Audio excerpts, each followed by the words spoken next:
The woman just wanted to take a photo to post on her social media. Little did she know the sail behind her would suddenly rise, striking her squarely and knocking her into the sea. Her boyfriend on the boat quickly threw out a life while her daughter rushed into the cabin to grab a blanket. But while searching, she accidentally discovered a stash of weapons hidden under the sofa. But at that moment, she had no time to think.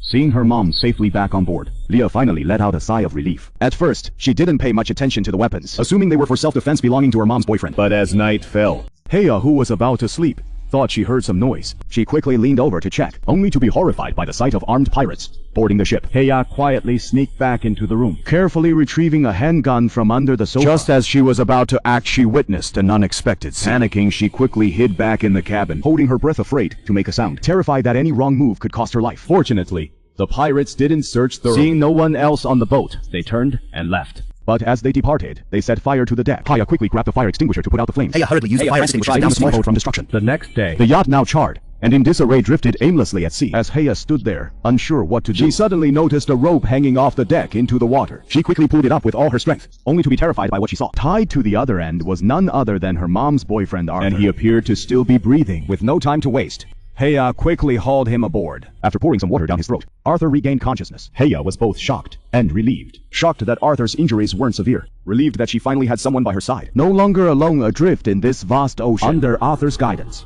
Heya raised the sails once more. The small boat seemed to come back to life, gliding forward with the wind. However, when Heya finished and prepared to rest, but she found some photos on the ship. The content shocked her completely.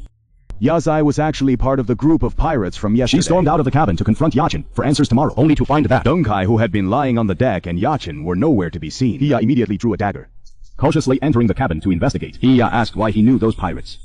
Arthur explained. He used to be friends with those pirates, but due to their numerous evil deeds, he didn't want to be involved in their crimes, so he left alone to seek another path. Under his smooth talk, Heya chose to believe him for now, because they were facing a more pressing issue, which was how to escape this vast ocean. From the map, they had drifted into an unknown deep-sea area. Returning to land seemed almost impossible. What Heya didn't know was, he was falling step by step into Arthur's trap. A man and a woman drifted at sea for 3 days and nights. Just when they were almost in despair, the girl suddenly spotted an island in the distance.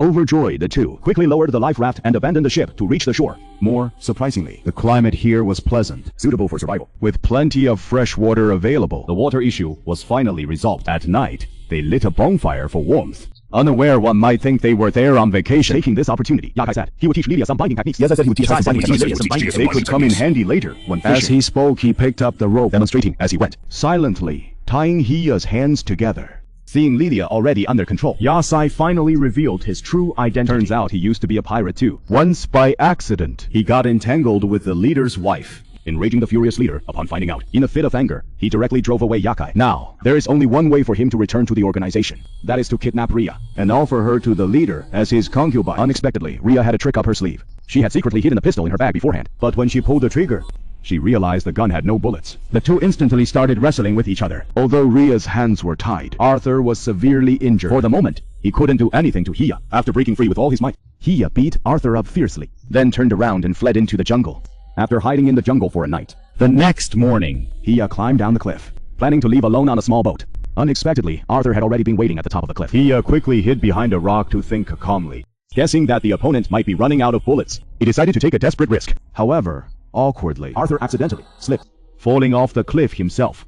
Seeing this, Heya didn't hesitate, immediately setting off on the raft to escape. But out in the vast ocean, survival became a challenge once again. After drifting for 3 days, Heya finally spotted a passing ship. He quickly fired a flare, screaming for help desperately. Fortunately, heaven favored him. Heya was eventually rescued onto the ship. But looking at the crew's fierce and sinister expressions, he felt an uneasy sense of foreboding. After chatting with an old black man, he learned that these people were actually pirates. Heya couldn't help but feel utterly hopeless, never expecting that he had voluntarily boarded a pirate ship. But he didn't make a fuss. Instead, he returned to the room, carefully applied makeup, changed into a beautiful dress, and took the initiative to come to the bridge to find the pirate leader. Upon seeing the beautiful Heya, the captain beamed with delight, never expecting such a random rescue. It turns out to be such a charming girl, but he doesn't know the girl in front of him will soon dismantle his pirate organization. Then, using her waist injury as an excuse, she asks the captain to personally apply medicine for her. The captain sends the crew away and turns to get the medicine. Taking advantage of his back turn, Hoya quickly grabs a wrench, silently approaches, and strikes the captain down heavily. Then she sneaks into the armor, finds a rifle. Leah easily shoots a crew member. Then, she holds the gun and searches, Determined to wipe out this gang of evil pirates, she finds an opportunity, raises her gun and kills another one, then encounters a female pirate in the dining room. First uses her martial arts skills to struggle and barely strangles her to death. Exhausted, Hoya comes to the deck to catch her breath. Unexpectedly, the last pirate quietly approaches. The two wrestle together.